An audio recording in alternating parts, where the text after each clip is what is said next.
Let's come to the 28th presentation of this year of the Parayana. It would seem to those who have been following my work for quite some time that I repeat, and repeat quite often, actually ad infinitum, certain aspects. This is not so much a repeat, but a differential variation. There is a handheld prayer wheel, which I brought in from time to time to show you. And it has the same Sanskrit phrase, Om Mani Padme Hum, written in carved ivory letters on the cylinder. And when you turn it with the weight of a little balsa wood ball, so that the cylinder rotates on a metal spire, thick wire, with the balsa wood handle. It's the same as the very large drums of the same kind of mantra,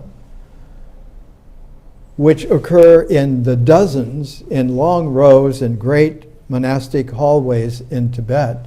And as one moves along contemplatively, one's hand runs along and all of the large drums turn as if they are the gears of something very enormous and mechanical, in the sense that there is a mechanism to triggering our ritual comportment to the world, our responses. And it is this ritual comportment and triggered responses that can be mechanized, and it is this mechanization that is the great evil in terms of wisdom, so that there is a presence of mind, there is a character of devotion, there is the kinesthetic sense of relationalities and amphitheater that goes into transforming what would be a ritual repetition, mechanically triggering, into a different order, a transformed order, where the dimensions of our consciousness, of our visionary empatheticality.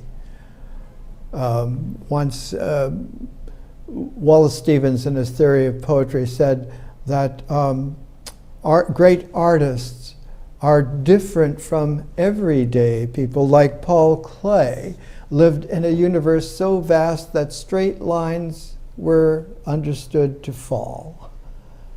It is this amphitheater of vision, along with the wonderful aesthetic attentiveness to the art that is emerging, that the contemplative vision and the refinement of the art, bringing itself into a new kaleidoscopic dimension of history, delivers for the refinement, for the amphitheater, for the ongoing exactness, a science, the dimensions of which one can explore, because one has doubly transformed from a mechanical trigger to a transformation of the ritual into art. And by doing so, the nature which has its design according to all kinds of laws and codes transforms into the visionary amplitude of all possible worlds of infinity. And the history then, like art transforming ritual, history transforms myth. And in that ilk, science transforms symbols. And in this way, the dimensions of developing in the ecology of consciousness contribute not just a variety, but contribute other dimensions, so that the universe of the integral becomes the cosmos of the differential and the kaleidoscopic.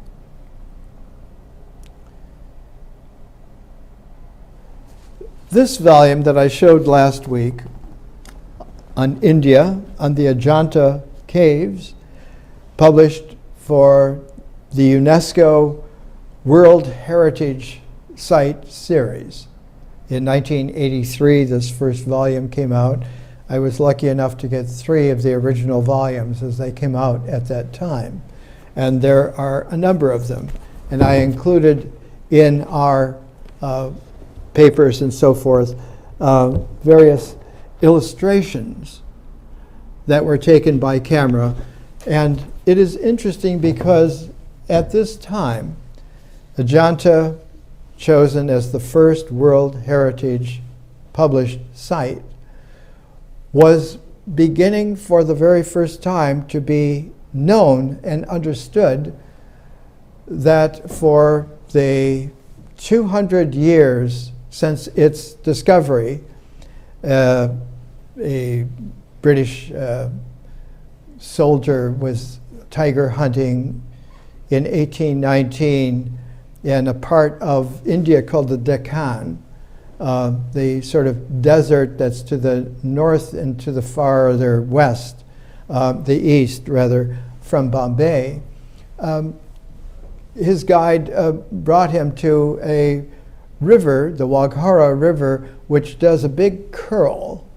And there in that curl, the exposed ancient volcanic flint-hard rocks in their striated layers are exposed in this very Grand Canyon-like, mini Grand Canyon curl. And it was there that it was discovered that there are ancient Buddhist caves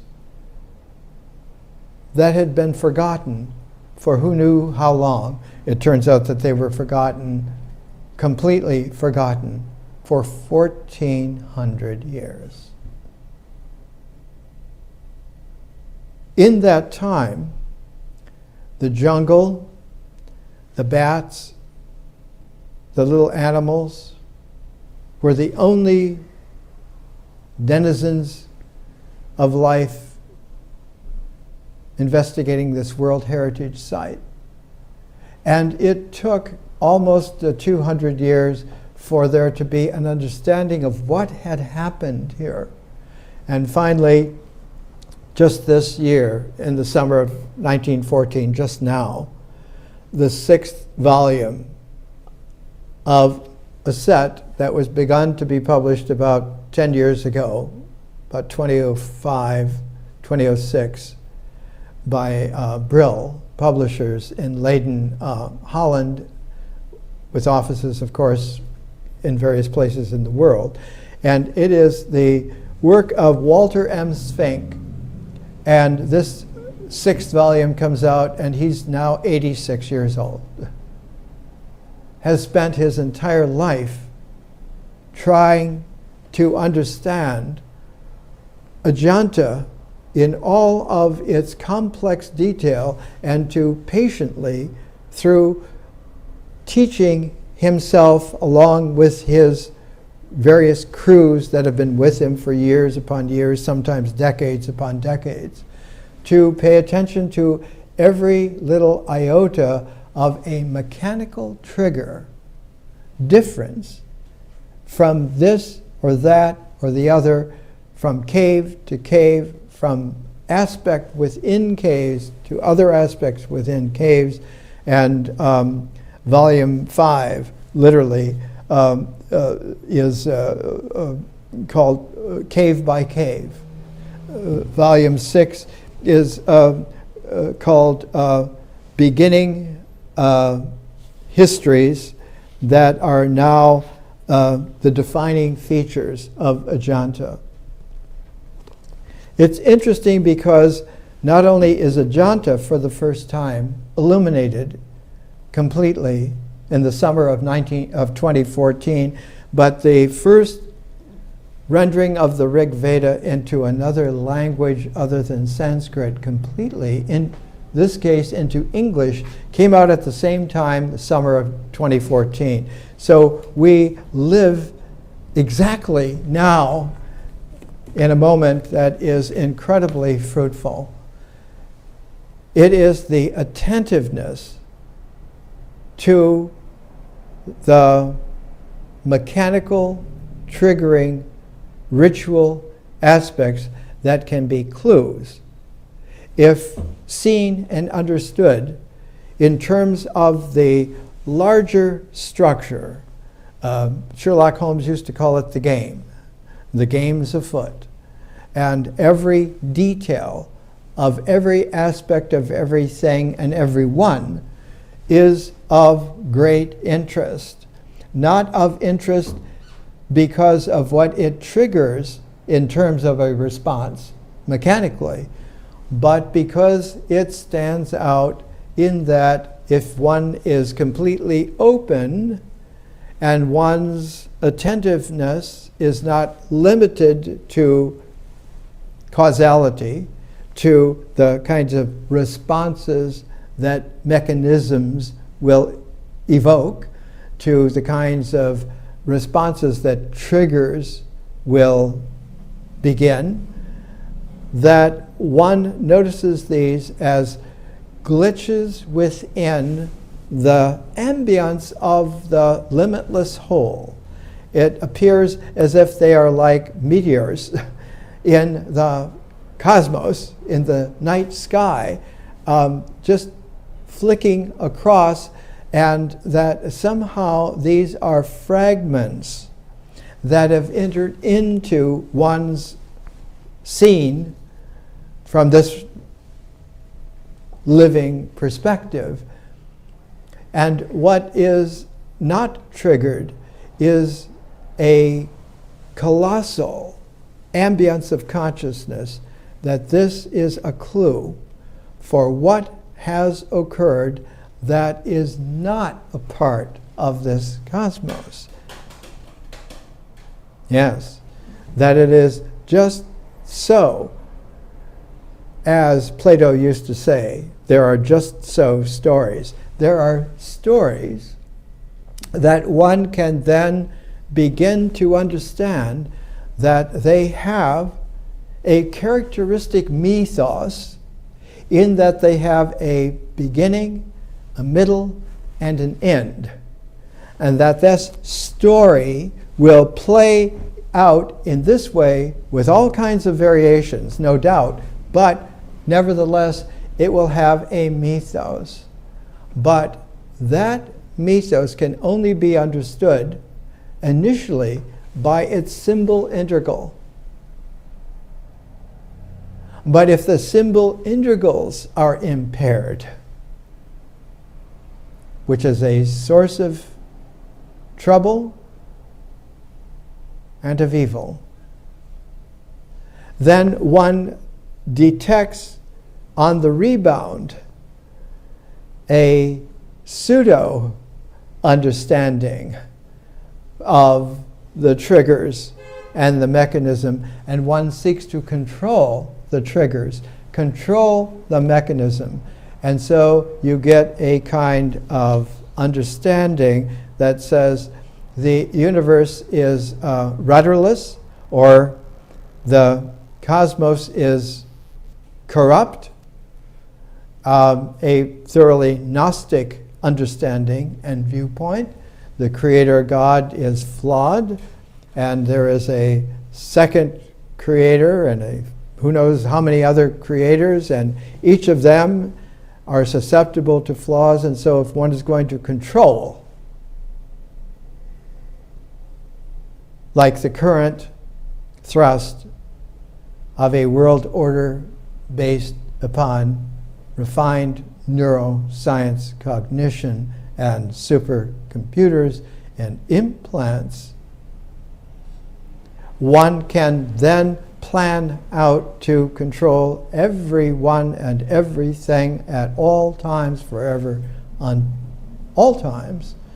And all of this is classically flawed, has, in fact, distinct qualities, even for someone like a Sherlock Holmes in the game of the case, will be able to pick up that this is a sign that there is someone of great negative genius, or some ones of great negative genius at work to take over by very refined manipulation, down to the last nano iota.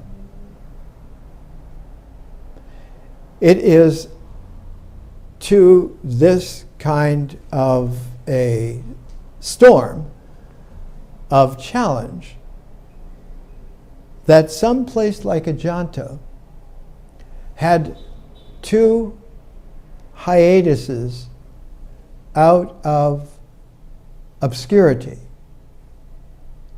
For one, it was about 200 years from 100 BC to about 100 AD, where these ancient rock faces were cut into to have a couple of rock temples in the form of Buddhist viharas, or in the form of, I think one of them was a chaitya of a Buddhist temple. A Buddhist temple will be a place where the energy of the Buddha is revered, and the vihara is where the energy of the Sangha is cared for, the fellowship of the monks.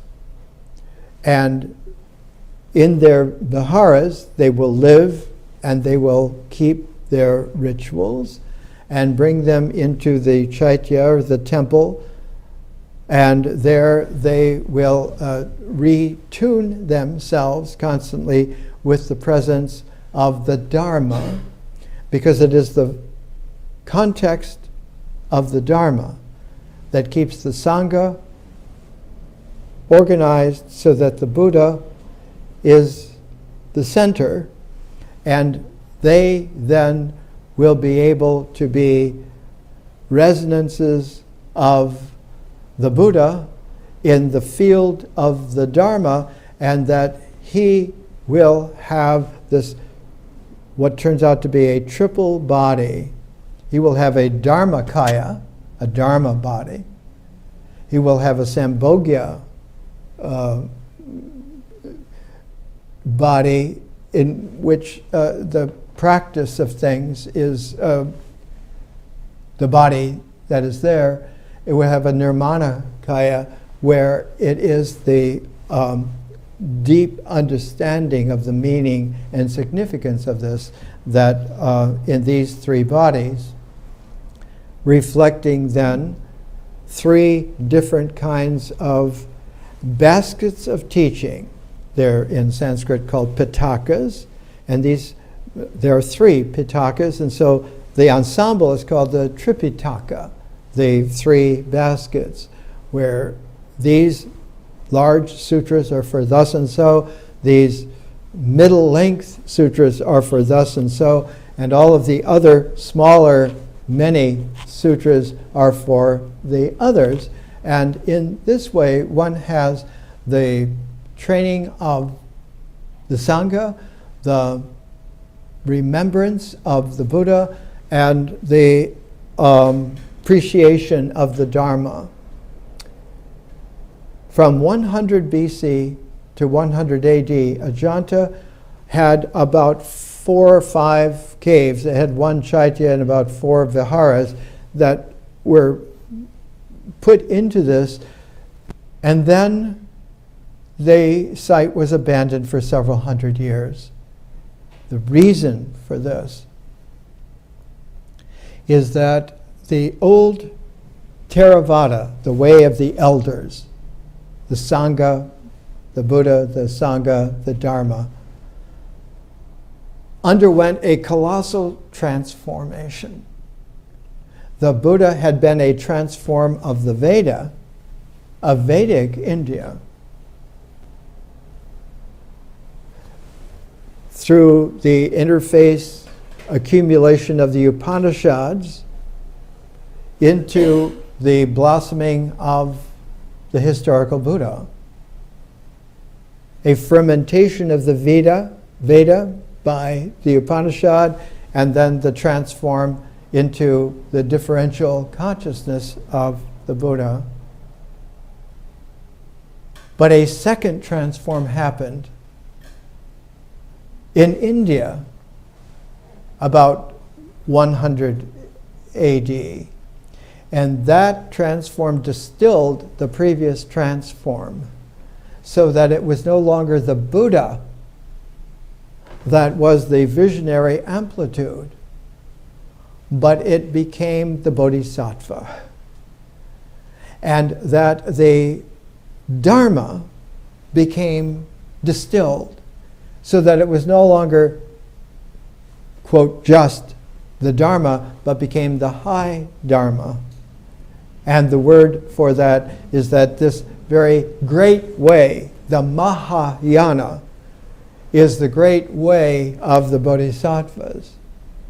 And that the Sangha becomes doubly then transformed and distilled kaleidoscopically in history, in that it is not only this Sangha of these males, these monks who do not marry, who do not have children, who live separate just to sustain their ritual understanding and practice of how this Dharma works in this way for the Buddha, who is then free to be the Buddha in exactly that way. And one does not find in the Theravada human images of the Buddha. One only finds images of the way, the footprint of the Buddha, especially if he is standing, the double footprint with the lotus blossom symbols on the instep of the feet. And this is where one follows the way of the elders, the way of the Dharma, the way of the Sangha. About 100 AD, in fact about 90 AD, the Mahayana displaced the Theravada, began to displace it, in the sense that a new quality to the double waves of civilization, the larger carrier wave and the somewhat smaller but attendant reference wave that comes before it, this double wave that goes into an energy pattern, like a sine wave. A sine wave where its crests and its troughs are symmetrical. They're equal because they are balanced by a horizon that is invisible. It is not only invisible in phenomenality, it is invisible in space. But it is not invisible in time. So that equanimity of the horizon of reality its first dimension is a time energy, a time dynamic. And if you're looking for a dark energy in the cosmos, it's time. It's time to realize that it's time. When you look at the internet now, in the last day or so, here's Sploid. Scientists find that 80% of all light in the universe is missing. If you go to Daily Galaxy, they go into it a little deeper, and it reads something like this. This is July 8th and 9th, 2014. The vast reaches of empty space between galaxies are bridged by tendrils of hydrogen and helium, which can be used as a precise light meter. In a study recent published in the astrophysical journal Letters, a team of scientists finds that the light from known populations of galaxies and quasars is not nearly enough to explain observations of intergalactic hydrogen. The difference is a stunning 400%. The trigger mechanisms that worked before in limited theories, in limited expectations, turn out to be 400% wrong on a cosmos scale. Not only is something wrong, is there an error, something is radically not understood. The concluding statement, the great thing about a 400% discrepancy is that you know something is really wrong. Commented co-author David Weinberg of The Ohio State University, we still don't know for sure what it is, but at least one thing we thought we knew about the present day universe isn't true.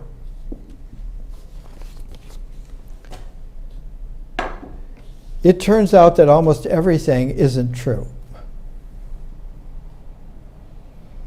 When Sphinx was able to, after decades and decades, his first book was published in 1971 by the University of Michigan, where he was. It was called the Axis of Eros. Something axial is not just like an axis linking two wheels together. It's that, but it's that derivatively, mechanically. And an axial is the way in which the drive shaft of the dynamic, the rotational energy in space of time's dynamic generates what is real. And so when you go to the early triumphal textbooks of science that have some engineering background to them, one thing that I remember as a young engineering student at the University of Wisconsin in 1958, our first courses were not on engineering, but they were on thermodynamics. Or they were on the thermionic emissivity of molten metals. You had to go into these kinds of dynamics, problems in hydrodynamics, in heat dynamics, and so forth. You had to learn then that you had to deal with not just equations, but you had to deal with differential or partial differential or integral equations to be able to express what one now knows not only trigonometrically from the geometry, but in terms of calculus, integral and differential, from all of the refinements that go on. And so the angular momentum of a rotational energy will have tremendous influence on what is real, what is happening. An axis, an axial quality. To say that eros is axial is quite profound. It's the way in which somebody who is really wise about structure and detail has come to understand that there is something about eros that has not been understood. And in terms of Greek mythology, that's Aphrodite. That Aphrodite, of all of the female goddesses in the Olympic pantheon, there are 6 of them, like there are 6 males. Yes, they are balanced. But Aphrodite is the most misunderstood. And when we come back from the break, we'll be able to understand,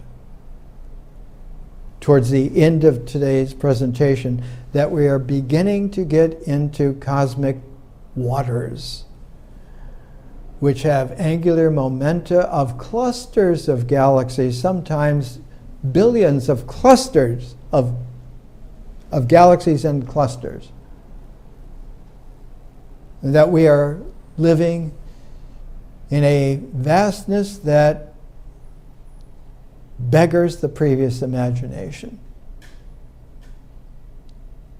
It's not that something is just wrong. It's that almost nothing is right.